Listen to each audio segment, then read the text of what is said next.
I will never forget that day, 16 years ago. They said I was bad luck.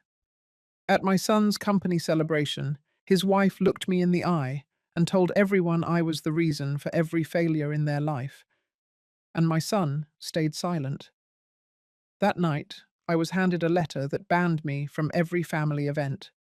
No birthdays, no Christmas, no phone calls, only silence.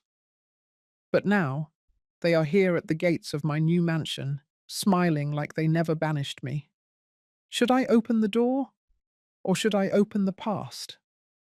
I will never forget that day, 16 years ago. They said I was bad luck. At my son's company celebration, his wife stood up, looked me straight in the eye, and told the entire room I had cursed their life with failure. And my son said nothing. That night, they handed me a letter, neatly folded, printed, and signed, stating that I was no longer welcome at any family event. I still remember the weight of the envelope, heavier than any silence I had ever carried. Since then, there had been no birthdays, no holidays, no phone calls. I went through surgery alone. I moved apartments alone. I turned 71, alone. And I learned to be fine with that. But this morning, as I stood in the doorway of my new home, I saw the past walking up the curved gravel driveway in beige loafers and borrowed smiles. Howard, Denise, and between them, Sophie. They had not called, not texted, not even sent a card when I moved into Elmsworth Drive, but they must have seen the deed transfer in the paper. They always did have a soft spot for headlines. I stayed still, watching them approach through the long security camera feed. I had the monitor set up in the kitchen, right above the sink. The screen was grainy but clear enough. I could see Denise smoothing her jacket, the way she always did when she was about to lie. Howard kept adjusting his collar. His nervous habit never left him. And Sophie, taller now, older, looked like she had no idea where she was being taken. It had been 16 years since I last saw her. She was barely a toddler the last time I held her. Now she stood at the gate of my new life, looking like a stranger carrying my blood. I didn't open the door immediately. I stood by the window for a while, just long enough to let the silence do its work. Then I picked up the intercom, pressed the button for the front gate, and said, "Come on in." My voice was even, no warmth, no anger, just enough civility to sound human. They walked in slowly, like guests unsure of the rules. The foyer of my home was built to impress: high ceilings, marble floors, a chandelier I chose for its silence when it moved. I made sure everything in this house could be admired in quiet. Howard looked around, eyes scanning the archways, the staircase, the paintings. Denise smiled a little too wide. "You've done well, Mum." I didn't respond. I simply motioned them into the sitting room. The house was spotless, as always. The morning light stretched across the rug, touching the edge of the dark velvet chairs I had ordered from Savannah. Everything in this house was mine. Bought, paid, earned. They sat down hesitantly. Denise crossed her legs, then uncrossed them. Sophie stayed standing near the fireplace, looking at a framed photo of me in my garden. I remained standing. So, they were here, and now the silence belonged to me. "You came to see the house," I said finally. "Or did you come to remember what you gave up?" Howard cleared his throat, then looked at Denise. She looked at Sophie. No one said a word. I walked over to the cabinet and pressed a small button beneath the second drawer. The screen in the corner of the room lit up. I had it preloaded. I had been ready for this moment since I saw the headlines flip. The recording played, a quiet video, low resolution, from 16 years ago. Denise standing at the banquet table, shouting. Howard beside her, silent. A printed letter passed across a white tablecloth, the words still loud enough to sting. You are not welcome in our home anymore. I didn't look at them while it played. I watched Sophie. Her mouth dropped slightly. She turned to her parents. No one spoke. When the video ended, I turned off the screen and walked to the window. You were very clear back then, I said. Now I want to be just as clear. This house is not a symbol. It is not an invitation. It is the life I built when I had nothing left to lose. And you are standing on land you don't belong to anymore. If you've ever been cast out by your own, only to rise higher than they ever imagined, you'll understand this silence.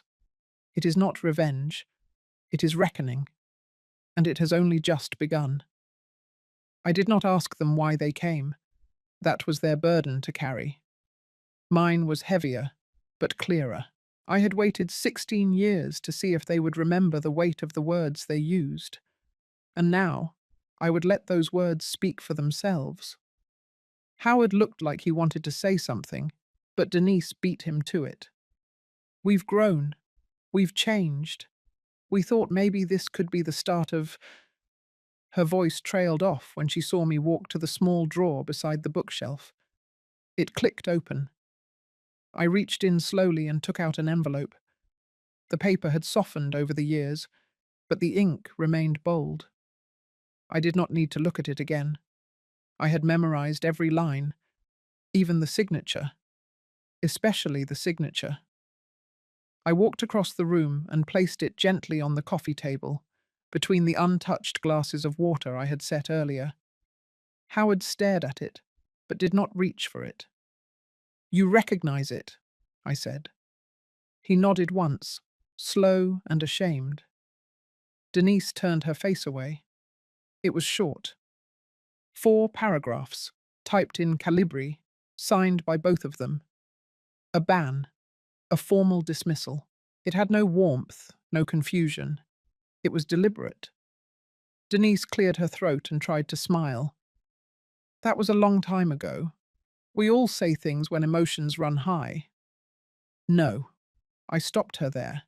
You wrote things, you printed them, you signed them. That's not emotion. That's intention. Denise's jaw clenched. Howard looked down at the floor. I stood still for a moment, then stepped over to the audio console hidden inside the cabinet. It had taken me years to find the old recorder. It was buried in a shoebox, behind dusty photo albums, beneath a rusted space heater I never threw away. And when I found it, the battery was dead. But the file was still there. Their voices. Clear as the day they turned me into a stranger. I pressed play. The sound that came out was unmistakable.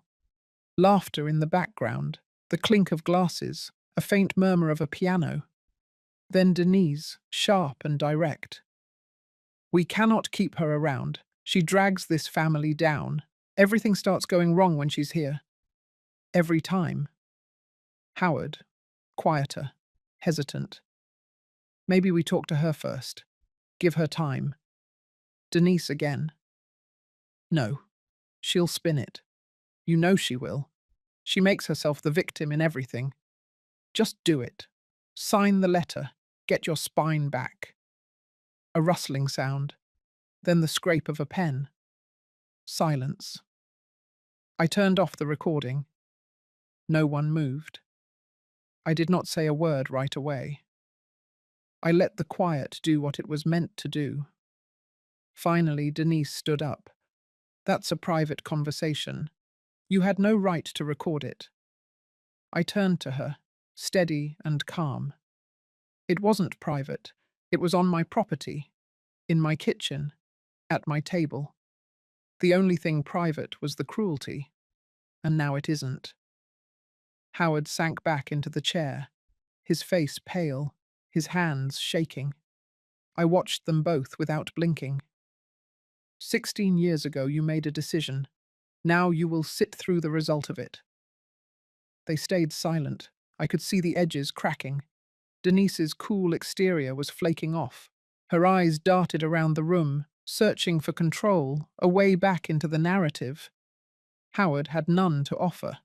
He was a passenger, then and now. Sophie had not sat down. She stood at the far end of the room, near the entryway to the sunroom, her arms folded tight across her chest. Her eyes, though young, held a quiet confusion. She had never heard that voice in her parents. Not like that. And now she had. I walked over and picked up the envelope again. I handed it to Howard. "You don't need to read it, but you will hold it."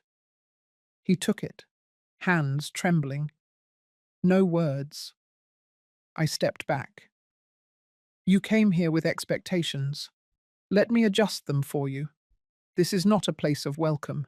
This is the evidence room. You wanted to remember who I was. Now you know who I am." They did not respond. I gave them nothing else. Not pity, not anger, not warmth. Only what they had earned. The truth, spoken plainly, and finally returned. I turned and walked toward the kitchen, where the coffee had gone cold. Behind me, the room remained silent, exactly as I needed it to be. The envelope still sat on the coffee table when I returned with my cup of cold coffee. No one had touched it. Not Howard, not Denise. Sophie had stepped further into the sunroom, half in shadow, arms still folded. I took my seat across from them. My fingers curled gently around the porcelain handle. I didn't sip. I didn't need to. What needed to be said had already been said. Now the past had its turn. The silence lingered, but it was no longer heavy. It was sharp. It cut where it needed to. And I let it. 16 years ago, the last thing I saw before I left their house was the flicker of the porch light through my tears. They had planned it all so cleanly. The gathering had ended, guests were leaving, people were laughing, hugging, drunk on wine and comfort. And I had stayed behind to help clean up, as I always did. I was wiping down the kitchen counter when Denise came in, holding a glass of red and a folded paper. Her eyes were calm, too calm, the kind that comes right before something cold is about to be done. She placed the glass on the counter, then laid the paper down. I remember asking her what it was, though I already knew it was not a thank you card. She didn't answer. Howard came in a moment later, his face stiff, avoiding mine. His eyes stayed on the floor like the answer was hidden in the tile grout. I picked up the paper. 4 paragraphs. The first stated their appreciation for my support. The second moved into their need for independence. The third called me a source of conflict. The last one ended with a firm boundary that I not attend future family events until further notice, effective immediately. There was no space for reply. There was no space for dignity. I asked them both if this was a mistake. Howard said nothing. Denise walked away. It started raining as I stepped out. I had no umbrella, no ride, just my coat and my purse. It was mid-October, and the wind had already started to bite. I stood at the edge of the driveway for a long time, not because I didn't know where to go, but because I didn't know what just happened. I was no longer part of their version of family, and no one had fought to keep me there. The first night, I checked into a small motor lodge near the train station, the kind with buzzing fluorescent lights and towels so thin they might as well be napkins. I paid for 3 nights in advance with what was left in my savings account. $1,218. That was the number I kept whispering to myself. It was what I had to work with. It was what they left me with. For the next few days, I stayed inside, only going out for coffee and job listings. At 65, no one was looking to hire women like me, but I had managed books at the hospital for over 20 years. I knew how to read numbers better than people, and I trusted numbers more anyway. A week later, I found a part-time position with a small clinic. 4 days a week, $12 an hour. I took it, grateful, ashamed. I did not cry at night, not because I wasn't broken, but because I didn't want to fall apart somewhere that smelled like bleach and mildew. By the end of that first month, I had enough to pay rent on a tiny apartment above a closed-down hair salon. It had one window, a stove that clicked twice before lighting, a refrigerator with a dent the size of a bowling ball. But it was mine. No one could tell me I didn't belong. No one could sign a letter to evict me from my own breath. In that apartment, I started again, not because I was strong, but because there was no other choice. I took on more hours at the clinic, then picked up weekend work doing data entry for a local therapist. Cash only. Quiet. No questions. Eventually, I met Eleanor again. She had once worked in the legal department at the hospital. We bumped into each other at a pharmacy. She was surprised to see me. I pretended to be fine. She didn't believe me. She took me to lunch the next day, and I told her everything. She didn't offer pity. She offered options. She helped me set up an LLC, encouraged me to consult privately for small medical practices. It started slow. A few spreadsheets here, a payroll system there. But it grew. I reinvested every dollar, bought nothing new, used the same coat for 5 winters, no vacations, no luxuries, only momentum. By year 3, I had 6 regular clients and a waiting list, and by year 5, I bought my first property, a small duplex in a quiet neighborhood. I rented the bottom unit and lived in the top. There were no parties, no toasts, just paperwork, numbers, peace. When I think back to that rainy night, I do not remember the rain. I remember the weight of the door closing, the way it didn't slam but sealed. It was final, and it freed me. Now, 16 years later, they were sitting in my house, on my chairs, trying to rewrite what they had so clearly ended. But I had no desire to rewrite anything. I was only here to return what belonged to them, their words, their actions, their silence. They gave me exile, and I turned it into empire. The room stayed still. I leaned forward slightly, letting the edge of my voice sharpen. You thought I disappeared. I didn't. I just stopped waiting to be welcomed. I closed the door behind them without a word. No goodbye, no threat, just the sound of a latch clicking into place. That was all the closure I needed for the moment. Howard and Denise had walked back down the stone path toward the gate, their backs a little lower than when they arrived. Sophie glanced back once, but I did not wave. There was nothing to wave at yet. I stood in the foyer for a while after the door closed. My hand still rested on the knob. The silence was welcome. For the first time since I moved in, the house felt completely mine. Then I turned, walked straight to the study, and picked up the phone. The number was already saved. It only rang once. Eleanor's voice came through clear and steady. I told her they had come, that I had shown them just enough, that it was time. She didn't ask for the details. She just said, "I'll be there tomorrow at 10. I trusted Eleanor because she never asked unnecessary questions. She only dealt in actions. She had been that way since the day we reconnected, years ago at the pharmacy. Back then, I was still wearing the same coat from the year I was thrown out. I had a small binder tucked under my arm with invoices and spreadsheets, and she was the only person who looked me in the eye and saw a woman, not a charity case. The next morning, she arrived exactly at 10. Grey slacks, crisp blouse, leather folder in hand, no small talk, just straight to the table.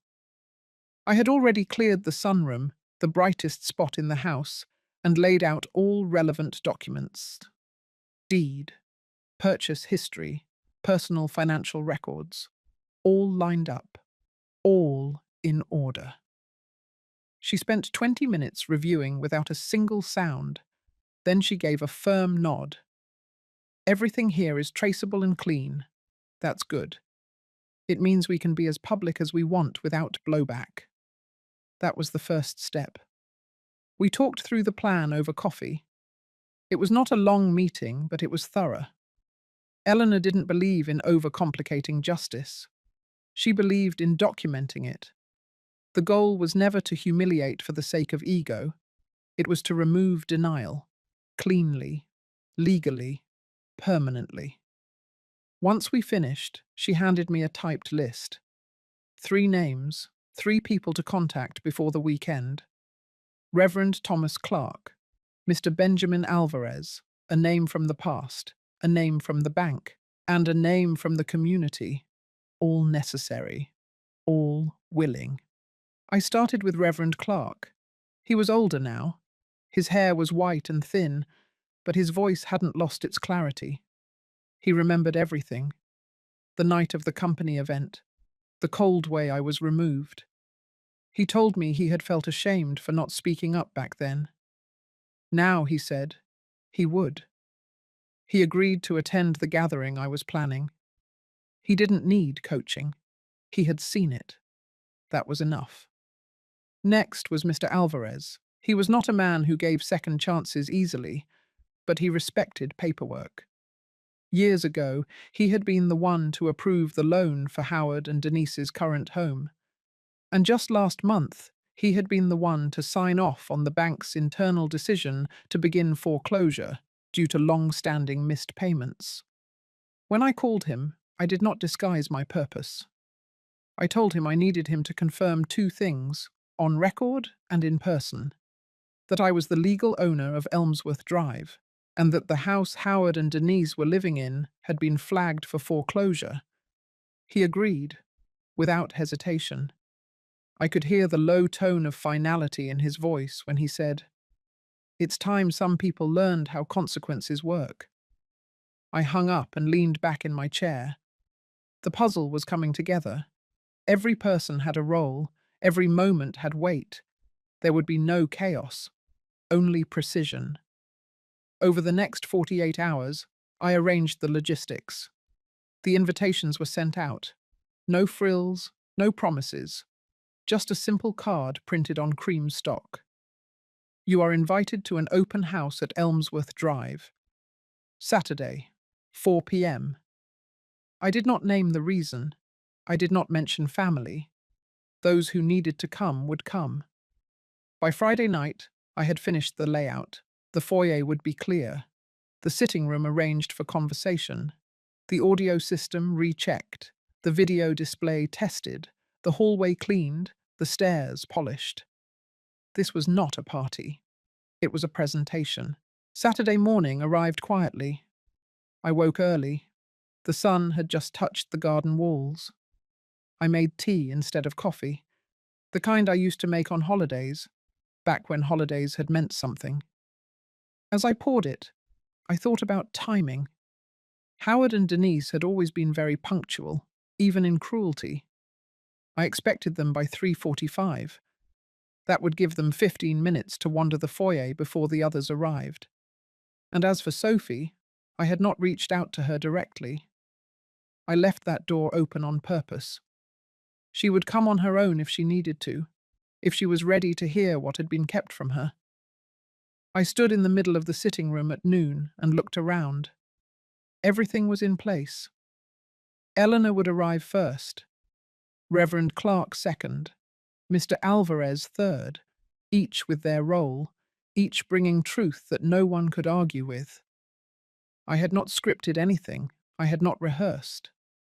The truth did not need a script, it only needed a stage, and I had built one room by room, brick by brick, year by year. After being cast out with nothing but a coat and $1,000 bank account. They would come into this house, but they would not leave with what they came for. They came looking for softness. What they would find was clarity, the kind that did not scream, the kind that did not beg, the kind that simply showed up and stood its ground. It was time. At 3:30, I stood by the front window. The sky had softened to that pale afternoon shade just before it loses its blue. A slight breeze moved through the garden hedges, but the air held a certain stillness. They arrived on schedule. Howard pulled the car up slowly. A silver SUV. Clean. Too clean. The kind you rent when you want to appear stable. Denise stepped out first. She wore a light beige blazer, carefully pressed, with heels just high enough to feel confident. Her hair was straighter than I remembered, softer around the face. But the sharpness in her eyes hadn't dulled. It had only learned to smile. Howard walked around to the back seat. Sophie stepped out quietly. No blazer, no heels, just a simple blue dress and flats. Her shoulders moved differently, less certain. Her eyes scanned the house, then stopped on the windows. I remained still. Let them wonder. They came up the steps like a family out of a catalogue. Howard reached for the bell. I had already unlocked the door. It opened with a smooth swing. "Welcome back," I said.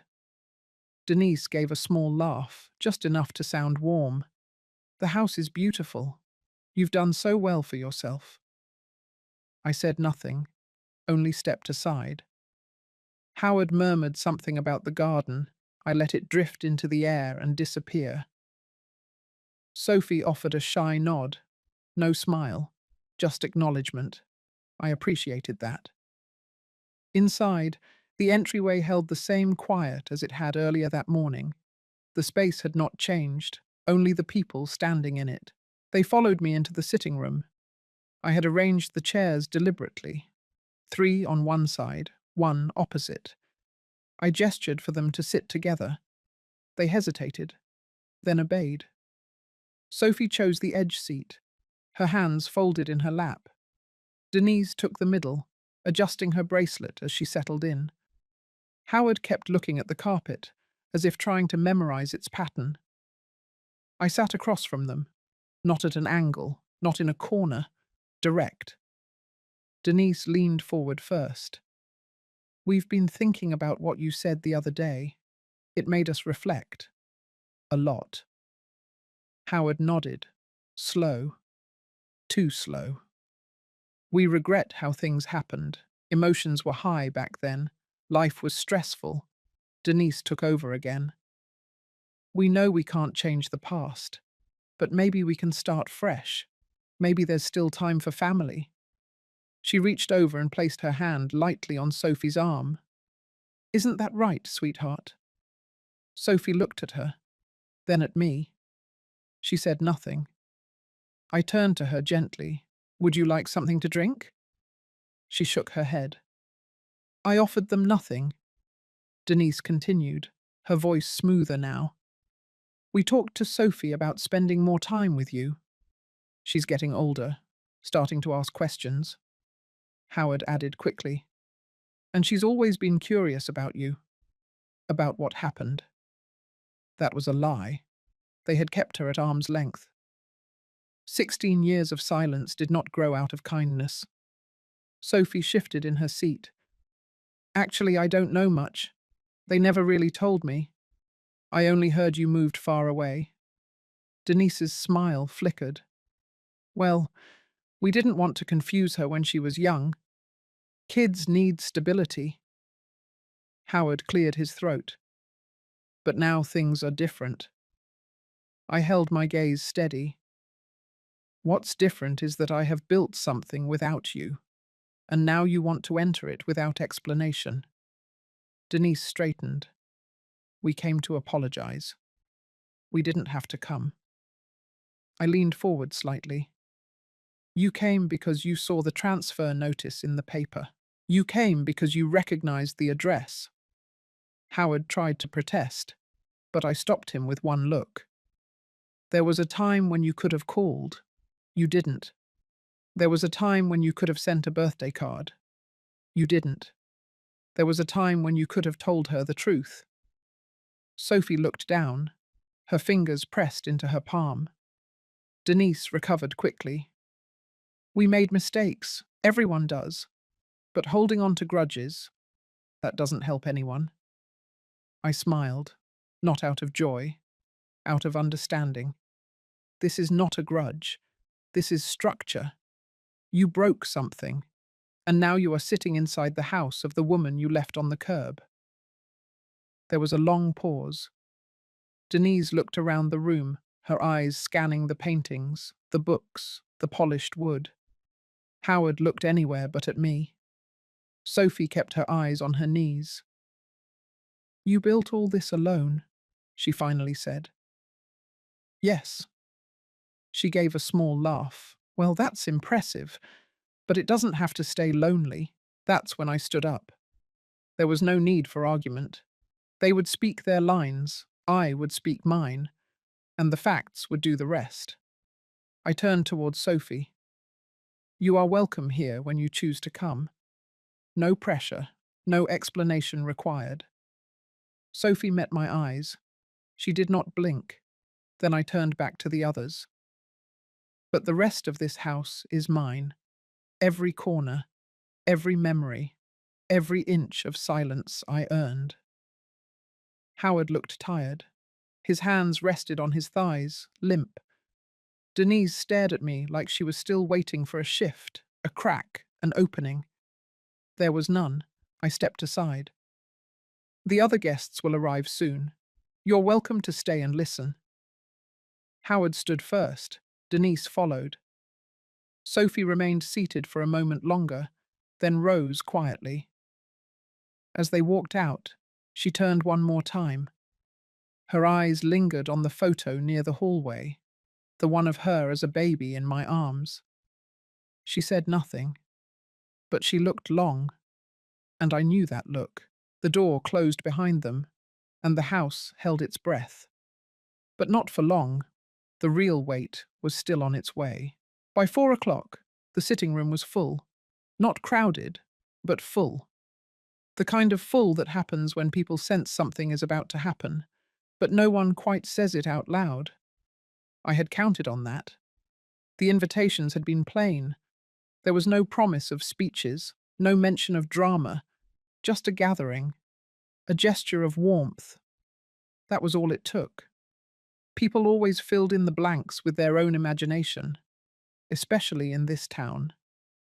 The chairs were arranged in a wide semicircle facing the large wall-mounted screen above the fireplace. Light poured in from the tall windows. Soft music played in the background. Not loud enough to distract, just enough to settle the air. Eleanor arrived early, as planned. She stood near the entry, her posture relaxed but alert. She had always had the quiet presence of someone who knew where every escape was, even in a room with no doors. Mr. Alvarez arrived just after her. He greeted no one with more than a nod. His suit was tailored, his shoes shined, his expression neutral. He took a seat near the back, but still within view of everything. I didn't need him to say anything yet. His presence was the first part of the setup. Reverend Thomas walked in at 4:15. His gait was slower than before, but his voice was unchanged. He wore a plain dark suit and carried no notes. I greeted him quietly. He gave me a firm pat on the shoulder. Then he stepped to the center of the room. The music stopped. The room adjusted. Attention found its focus. He stood tall, both hands lightly resting in front of him. "Thank you for having me here," he began. "Some of you know me, some of you don't. That's fine. I'm not here to be remembered. I'm here because I remember." He paused. 16 years ago, I was present at a private family event. It was meant to be a celebration. What I witnessed was not. There were no gasps, no whispers, just stillness. He continued. I watched a mother be shamed, not by strangers, not by enemies, but by her own. I saw her leave in the rain while others pretended not to notice. and I said nothing. He looked directly at Howard and Denise, who were seated 2 rows back. Howard's hands were clenched together, knuckles pale. Denise sat straight, jaw tight. Reverend Thomas spoke again. I said nothing because I thought silence was neutral, but silence is never neutral. Silence sides with the one who speaks last, and that day, cruelty spoke last. He stepped back, nodded toward me, and returned to his seat. The room shifted. The balance changed. What had been suggestion was now testimony. I moved to the front. My hands were steady, my voice clear. Thank you, Reverend. I would like to share something now. A brief moment from that night, just to help us all remember what silence sounded like when it wasn't ours. I walked to the side of the room, picked up the remote, and turned to the screen. The video had been cleaned up but not edited. I had made that decision carefully. The rawness needed to stay. The screen flickered to life. A faint graininess filled the picture. Then the audio came in. Howard's living room. People laughing in the background. The edge of a buffet table in view. Denise's voice sharp and unfiltered. We need her gone. She's bad for us. Bad luck. Every time she stays with us, something goes wrong. Howard's voice followed. Maybe we talk to her first. Give her time. Denise again. No, that's weak. Just sign the letter. We need space. She needs to stop pretending this is her place. A pause, a pen scratching, then silence. I stopped the video. No commentary, no added words. I turned to face the room. You've now heard what I heard.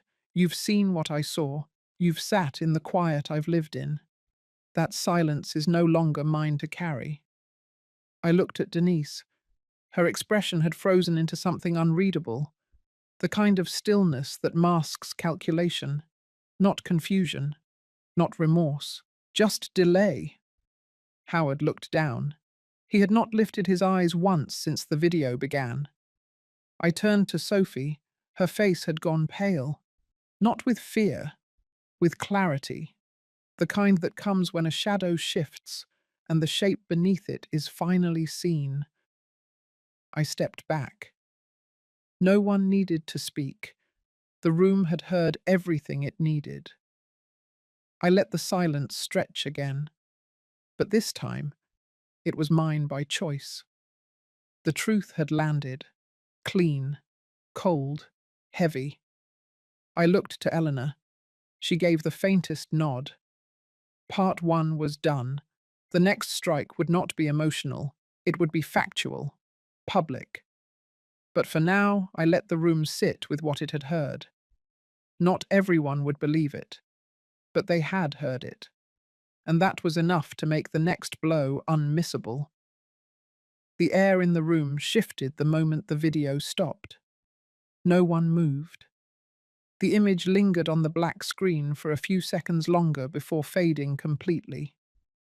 I placed the remote down and stepped aside. Eleanor stood. She did not raise her voice. She did not clear her throat. She walked to the center of the room like someone who had been here before, not in this house, but in this kind of moment. She held a folder. Plain. Nothing fancy. Inside that folder was everything Howard and Denise had chosen to ignore for 16 years. She opened it. What you heard was one version of truth, words spoken and recorded. But words can be dismissed if people choose not to believe what they hear. She paused, then pulled out the first document. This is a certified copy of the property deed for Elmsworth Drive. Dated, signed, notarized, no liens, no disputes. Purchased outright by Mrs. Lillian Mercer with documented funds over the course of 9 years. She held it for a second longer before passing it to the first guest, seated near the aisle. He looked at it, then passed it to the next. She pulled out a second document, This is a summary of verified financial records, including annual earnings, property investments, and IRS returns filed under Mrs. Mercer's LLC. All clean, all transparent. The room stayed quiet, but heads began to nod.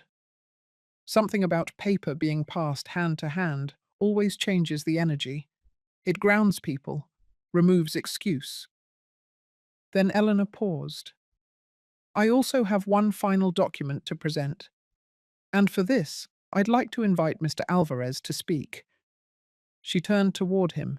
He stood slowly, straightened his jacket, walked to the front like a man who didn't care if people liked what he had to say, only that they heard it. Good afternoon. He gave a short nod. No more. I am here in my capacity as Regional Loan Compliance Officer for Summit Bay Financial. I am not a family member. I am not a neighbor. I am a banker, which means I only speak when the numbers tell me to. He pulled a folded paper from his inside pocket and unfolded it. On June 12th of this year, our office filed a pre-foreclosure notice on the property located at 417 Briarwood Court. The mortgage associated with that address has been in delinquency for 185 days. He looked up. That property is listed under the names of Mr. Howard Mercer and Mrs. Denise Mercer. No payment arrangements have been made, no extensions granted. A ripple moved through the room. This is public record, he continued. Anyone can verify it. He handed the document to Eleanor, who took it silently. That concludes my role here today. Thank you. He turned, walked back to his seat, and crossed his legs with the ease of a man who had done his part. The silence returned, but it was no longer a silence of tension. It was a silence of recognition. The room was recalibrating.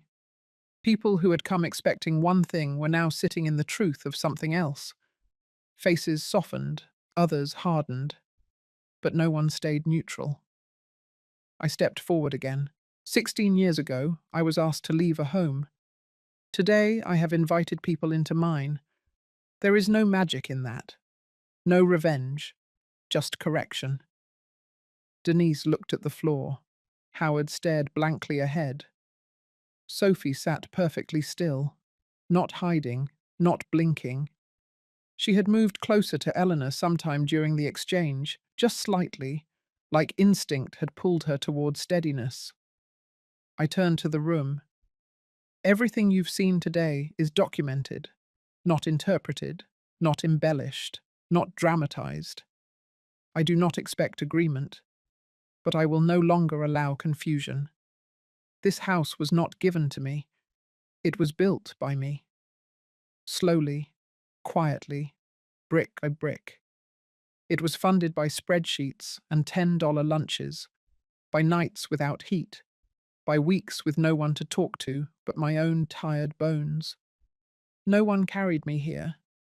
I crawled when I had to, and now that I stand alone. The crowd did not applaud. I hadn't wanted them to. I didn't build this moment for approval. I built it for clarity. Still, something changed.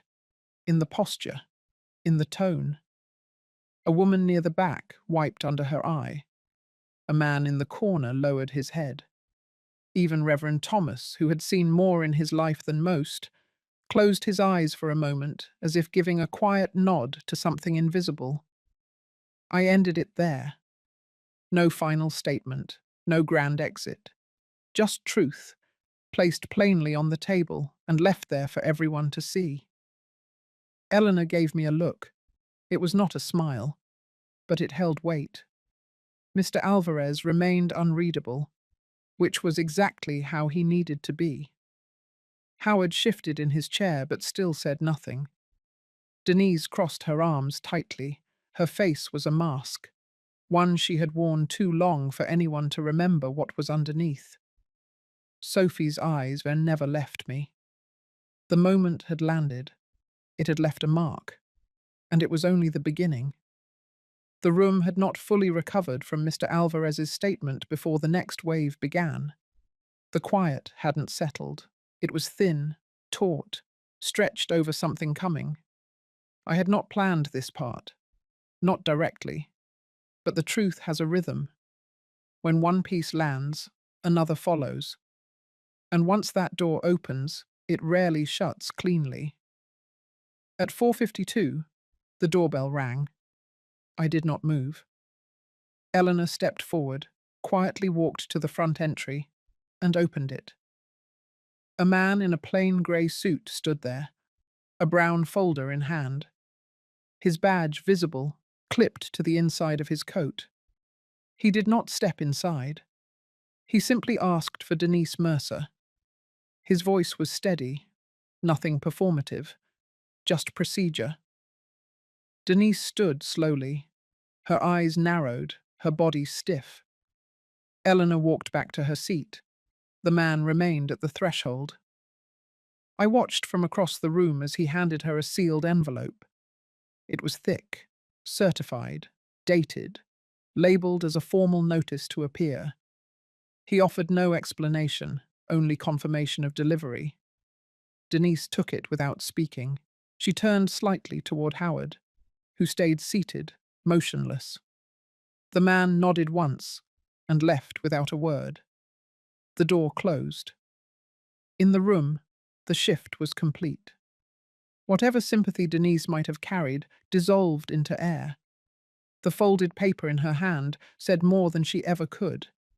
She didn't open it. She didn't need to. The audience knew. A woman in the third row whispered to the man beside her. Someone near the window cleared their throat. A few looked down, embarrassed by proximity. I stayed where I was. There was no need to move, no need to explain. Denise sat again, this time with a different posture. She no longer crossed her legs.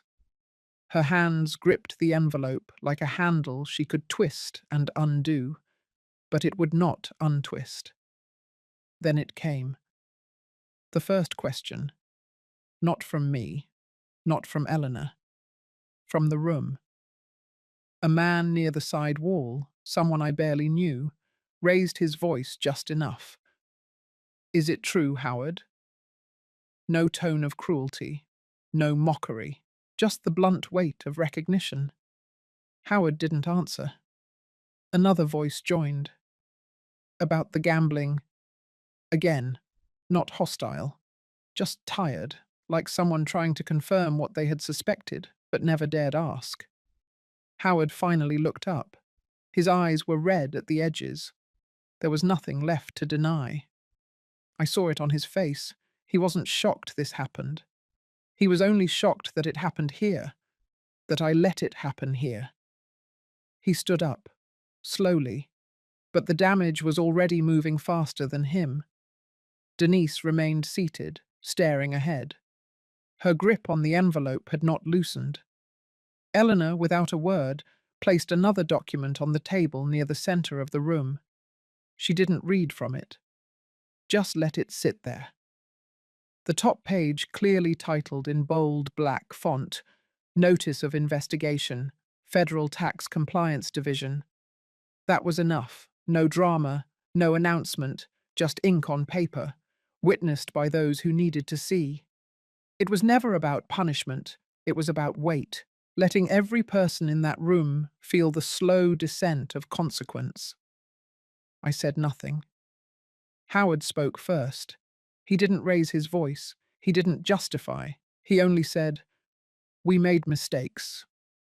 Denise didn't look at him. Her eyes stayed fixed on a single spot on the rug. No one responded. The room was not interested in apology, only understanding, and that had already arrived. Mr. Alvarez stood, gave a short nod to Eleanor, then to me. Then he left. No speech, no follow-up. His part was done. He had delivered weight without ceremony. Reverend Thomas remained seated, his hands folded gently over his lap. He did not need to speak again. His silence now said enough. This silence was different. It was aligned. It did not hide anything. It simply held space. Howard sat back down, but this time he no longer sat beside Denise. He moved one chair over. Sophie had not spoken since the delivery, but her eyes stayed sharp. Her back stayed straight. She had seen everything, heard everything, and now she was choosing what to believe. I watched her, quietly. This moment wasn't for me, it was for her, to see that actions weren't just spoken. They landed, they stayed, and sometimes they waited years to be heard. The guests began to stir. A woman gathered her purse, a man checked his watch, but no one rushed. The mood had changed from expectation to reckoning. They had come curious, they were leaving clear. Denise finally folded the envelope, tucked it into her bag. Her hands smoothed her skirt as if she could erase the crease of what had just happened. But some marks do not smooth. They stay, pressed deep. I stood slowly, walked to the edge of the room. "Thank you for coming," I said. That was all. Some nodded, some mumbled soft goodbyes. Most just looked once more before leaving. By 5:20, the room was nearly empty. Eleanor stayed. Reverend stayed. Sophie stayed. Denise and Howard remained seated, not out of defiance, but because they had nowhere else to stand. The silence returned, but it no longer belonged to them. This time, it belonged to me. Sophie moved fast. No words, no coat, just motion. Her heels clicked against the hardwood floor as she left the room, then faded into the stone tiles of the back hallway. The glass door to the garden made a dull thud as she pushed it open and stepped into the late afternoon cold. I waited. I waited for anyone else to follow, but no one did. Denise was still frozen in her chair. Howard had sunk so far into himself that he might as well have vanished. Eleanor met my eyes once. She gave a soft nod, no movement needed. She would hold the space inside. So I followed my granddaughter. Outside, the wind had picked up, not harsh, but enough to rustle the dry leaves still clinging to the camellia hedge and stir the scent of rosemary along the stone path. My legs ached a little with each step, but I took my time. Let the rhythm of the garden steady me. Sophie was sitting on the old bench beside the bird bath. Her back was turned, arms wrapped around herself, shoulders trembling just enough to betray what she would not show inside. I didn't speak. Not yet. I walked quietly until I was close enough for her to hear my steps, but far enough to let her decide. I stood for a moment, then slowly sat down beside her. We didn't look at each other. Not right away. The garden had grown thick in the years I'd lived here. Eleanor helped me plant most of it, but it was the silence that did the rest. Silence helps things grow, just like water. Things people forget to say, things they bury. The soil holds it all. Sophie let out a long breath. It wasn't a sob. Not yet. Just the release of a thread she'd been holding too tight. She spoke first. "It's all real," she said. That wasn't a question. It was fact, landing heavy. I nodded, not because she needed confirmation, but because sometimes the body needs a gesture more than the mind needs a sentence. She looked at me. There were no tears on her cheeks yet, but her eyes shimmered with the weight of every revelation she had just swallowed whole. "They always said you were unstable." I let the sentence float between us. I didn't rush to explain, didn't rush to defend. "They said you were a problem, a burden." Still, I waited. And then she added, like peeling back the final cover on something she'd always suspected, "But you were the one paying our mortgage, weren't you?" I turned my face slightly toward the garden path. A blackbird hopped between the rosemary branches, The air smelled of earth and pine. For 17 years, I said, steady, quiet. That house was in my name the entire time. They didn't know that until after they'd thrown me out, and by then, I had already transferred it to the community trust. Sophie exhaled again, this time with a sound that was part disbelief, part grief. Why didn't you say anything? My voice came gently, because saying something wouldn't have changed the way they looked at me, and I was tired of trying to teach people who were committed to misunderstanding me. We sat in silence again, but it was no longer a silence of distance, it was shared. Sophie ran a hand through her hair. She looked down at her hands, pale and small in her lap. They lied to me. I didn't respond.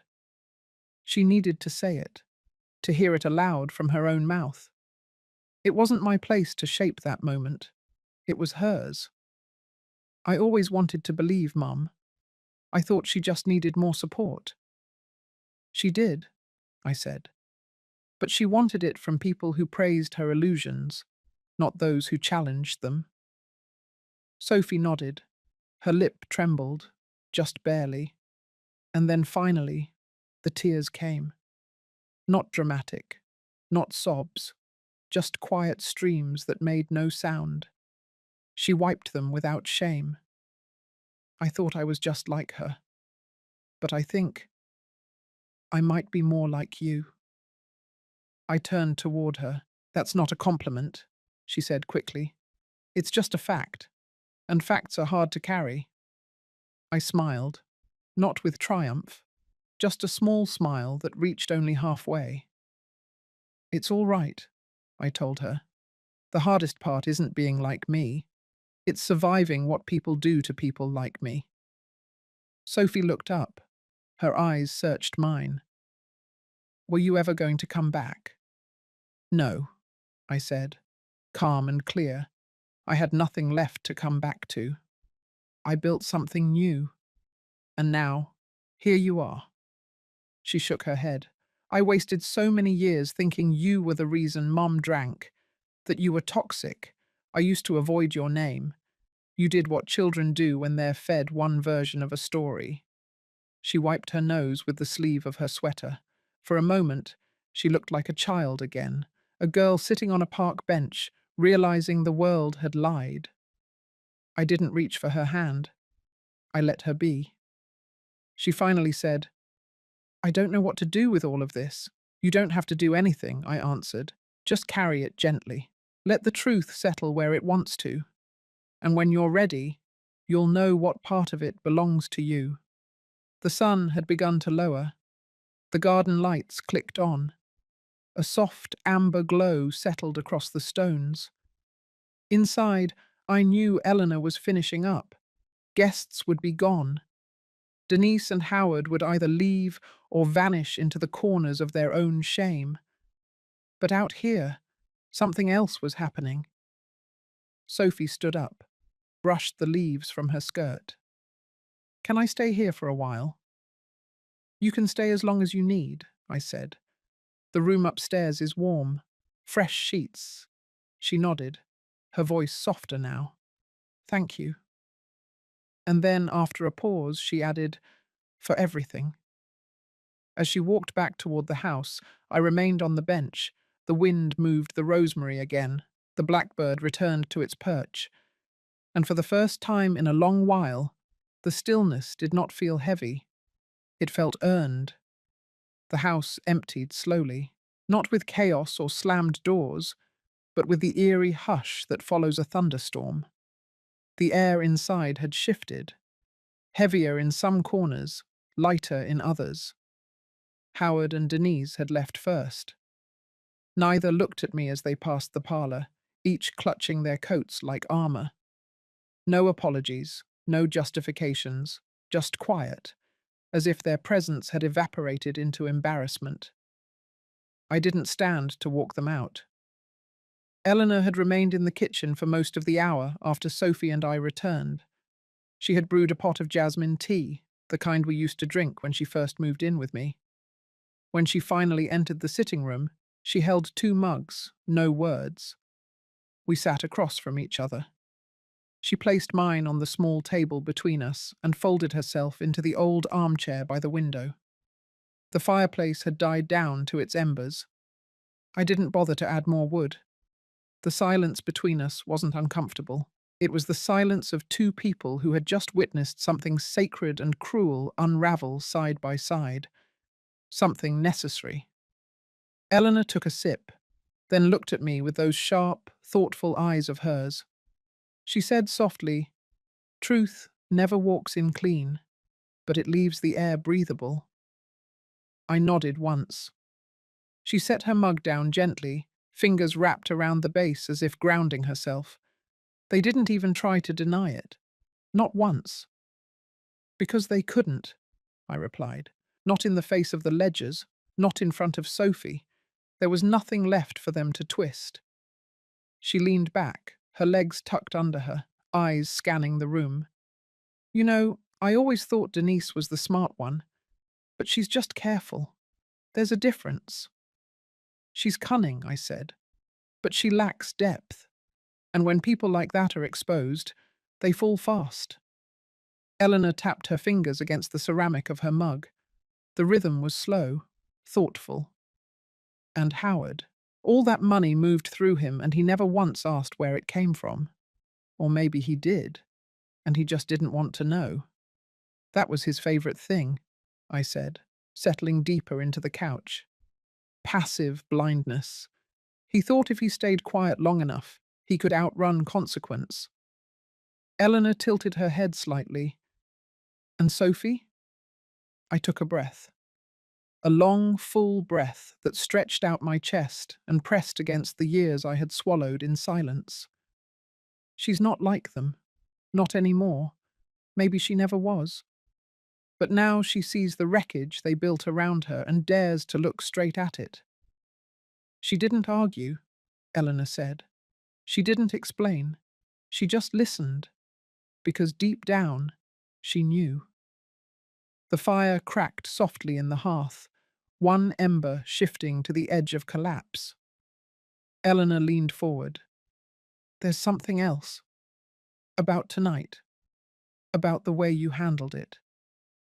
She paused, then continued with a steadiness that made her voice land like soft hammers. "You didn't humiliate them. You didn't throw your power around. You just showed them the truth. That takes more restraint than most people have, and it takes more dignity than they ever gave you credit for." I didn't speak. I couldn't. Not because I disagreed, but because the truth of her words was like balm and salt at once. She smiled, almost reluctantly.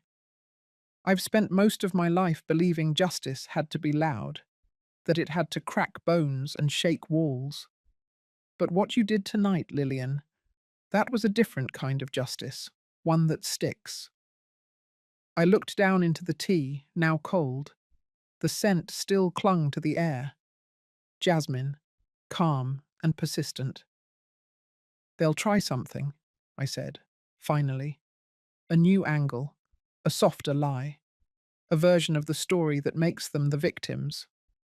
"Of course they will," Eleanor replied. "But the damage is done. You reclaimed the ground they thought they buried you under." A pause. "So what now?" "Now," I said, "I go upstairs and take off this dress, and tomorrow I plant daffodils along the southern fence. I've been meaning to." She grinned. "That's it? That's it? Truth, then tea, then flowers." She raised her mug in a quiet toast. To truth, tea, and flowers. We didn't say anything else. I climbed the stairs slower than I had earlier in the day, not from fatigue, from weight, the kind of weight that doesn't hurt, but reminds you you're alive, that your bones still carry stories. The hallway was dim, lit only by the soft glow of the sconces. I turned into my room, hands reaching behind my neck to unclasp the necklace Sophie had stared at earlier. Then I saw it. On the corner of my bed, propped against the pillow, was a folded note. Small, cream paper, my name written in Sophie's handwriting. I sat down gently before opening it. Grandma, I don't know how to undo what's been done. I don't even know if I should try. But I do know this. I saw you tonight. Truly. And I am sorry for every year I spent seeing you only through their eyes. You don't owe me anything. But if there's a part of you still open to rebuilding, I want to meet you there. I left my mother's house tonight. I won't go back. I am not proud of who I've been. But I'd like to become someone you wouldn't be ashamed of. Thank you for not letting me drown in their silence. Sophie. I let the note fall into my lap. Outside the window, the garden lights still glowed, and for the first time in 16 years, I felt the door creak open, not just in my house, but in my chest. It was close to dusk when I heard the knock at the front door. 3 short taps, then silence. Eleanor was upstairs, humming softly in her room. The house had settled back into its natural rhythm after the storm. For a moment, I thought of letting the knock go unanswered, but something in my chest told me to open it. I walked to the door slowly. No rush, no dread. When I opened it, there he stood. Howard, alone. He wore the same jacket he had on the night of the party, wrinkled now. His hair wasn't combed, and his eyes looked tired. Not just from the night before, but from years. He didn't speak right away, just looked at me. I stepped aside, wordlessly. He walked in. The air between us was thick, but not hostile. There was no shouting left, no accusations, just the final threads of something long overdue. We sat in the sunroom, the same place where, a decade ago, I used to read aloud to Sophie when she was small. The light was fading, but I didn't turn on the lamps. Let it dim. Let it end that way. Howard cleared his throat. His hands were fidgeting, restless in his lap. I thought about what to say. Practiced it in the car, he began, but none of it feels right now. I waited. He looked at me again, his face drawn. You never deserved what we did, not any of it. I know, I said. My voice was calm, not forgiving, not cruel, just sure. He swallowed, the sound loud in the quiet room. I don't know how I got so lost. Denise. The money. It all felt like momentum, like something I couldn't stop once it started. You had choices, I said. You made them. He didn't argue. I never stopped missing you, he said, even when I tried to pretend otherwise. I just didn't know how to come back from the damage. I looked at him for a long moment. The boy I raised was still somewhere in that face, buried deep under the man who stood silent for too many years. You didn't come back, Howard. You came to collect, over and over. You came for favors, for forgiveness you hadn't earned. But you never came just to sit with me, never came to ask about my days, my health, my hopes. He nodded, his face stiff. You're right. A long pause. Then he added, softer now. I saw the way Sophie looked at you, like something cracked open in her. I think she'll be different now. That's her work to do, I said, not yours. He gave a sad little smile. I won't try to justify anything. I wanted you to know that I remember who you were before everything. Before Dad died. Before Denise. I remember the woman who made waffles on Sunday mornings and read Sophie poetry under the willow tree. I remember how you used to laugh before you learned to flinch. My throat tightened, but I didn't let it rise. She's still here, I said quietly. You just stopped looking. His eyes glistened. I thought maybe we could rebuild something. I held up one hand gently. No, not anymore. His mouth opened, then closed. You're not the villain in every story, Howard, but you were in mine, and I lived with that long enough. He looked down. I'm not angry anymore, I said, but I've built peace out of silence, and I won't trade that for noise again. He nodded, slow, accepting. I stood. This is the last conversation we'll have, I added. I wish you nothing cruel, but I also wish you distance. He stood, too, shoulders slouched. He looked older than he had just moments ago. As he turned to go, he paused by the door. You were always the strongest person I knew, Mum, and you were always capable of more than you chose.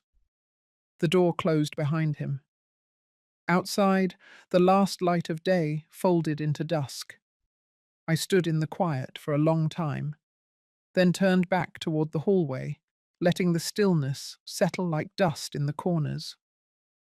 That chapter was done, not slammed shut, not torn out, just closed, finally. The morning air was crisp, carrying the scent of turned soil and damp grass, the kind of morning that made you breathe a little deeper, not because anything special was happening, but because everything was finally quiet enough to notice. Eleanor had started her routine early. I could hear the soft hum of the kettle in the kitchen and the rustle of newspaper pages as she folded them back, column by column. There was a rhythm in our days now, one that asked for nothing and gave enough. Outside the window, the backyard looked exactly the way I had once imagined it during sleepless nights in that old apartment above the laundromat. The fence was repainted. The flower beds were full. The old magnolia tree, once strangled by neglect, was now blooming proudly, branches spread wide like arms in prayer. It had been months since the party, months since the inheritance flipped the balance of my life. Since the family I once called mine revealed their teeth and walked away without shame. Since I had to speak truths I never thought I'd say out loud. And now, silence. Not empty, but earned. I stepped onto the porch, wrapping my shawl tight across my shoulders. The breeze brushed my cheeks, and for the first time in years, I didn't brace myself against it. I welcomed it. In the corner of the yard, Sophie knelt in the soil, planting new seeds where the petunias had wilted. She didn't say much, just worked with gentle care, pressing the earth down like it was something sacred. Her visits weren't frequent, but they were steady, and they were hers, not prompted by guilt, not arranged by anyone else. She brought her own tea bags, her own questions, her own awkward silences, and I let them come. Today she brought packets of wildflower seeds, said she wanted to give the bees something to celebrate. As I watched her from the steps, I thought of the girl she used to be, the way she'd chase butterflies with a paper net and fall asleep curled on my lap during long road trips. I thought of the version of her that stood frozen behind Denise at the mansion, and the version that returned with red eyes and trembling hands, too ashamed to speak. But the woman I saw now was neither. She was growing, like the garden. She looked up and smiled, wiping her forehead with the back of her hand. They're supposed to be bright oranges and blues, she said. I thought your yard could use something wild. I nodded. Wild was good. Wild meant alive. Later we sat in the shade with lemonade and let the sun fall through the trees without chasing it. Eleanor joined us, her laughter folding easily into ours. The three of us didn't talk about the past, not directly, but in between our sips and glances, it lived there, tamed, unarmed. When Sophie left that afternoon, she hugged me longer than usual. No promises, no apologies, just presence. Inside, Eleanor placed a hand on my shoulder and said, "You built something good here, even after everything." I looked around, not at the house, though it stood tall and solid, not at the money or the contracts or the documents stored neatly in the safe. I looked at the light, the quiet, the absence of fear. "I built myself again," I said. "That's what matters most." She squeezed my shoulder and nodded. That evening, I sat by the window as dusk settled like soft wool across the lawn. The porch lights flicked on automatically. The breeze carried the faint scent of lavender and wet wood. I didn't feel the urge to reach for my phone, didn't need music or noise to fill the air. I was full already, not with triumph, not with vengeance, but with space, with room to grow, just like Sophie's wildflowers. And in that space, there was no room left for anger, only clarity and peace. If this story touched something deep in you, take a moment before you go. Have you ever rebuilt your peace after betrayal? Have you found your voice in the silence? I'd love to hear how you turned your pain into strength. Share in the comments. And if Lillian's journey reminded you of someone you know, or of yourself, don't forget to send them this story. Thank you for listening.